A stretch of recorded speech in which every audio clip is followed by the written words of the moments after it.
এর মধ্যে একটা হাদিস আছে যেটা পড়ে শান্তি লাগে, মনে হয় যে না আশা আছে পরকালে বাঁচা।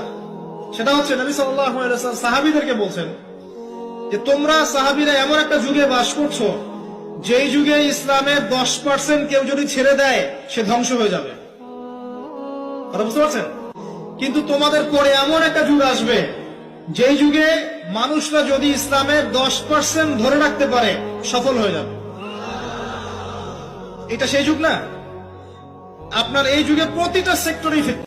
এর মধ্যে একটা হাদিস আছে যেটা পড়ে শান্তি লাগে, মনে হয় যে না আশা আছে পরকালে বাঁচা।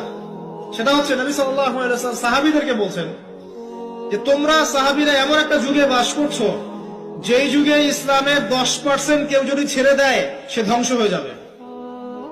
কথা বুঝতে পারছেন?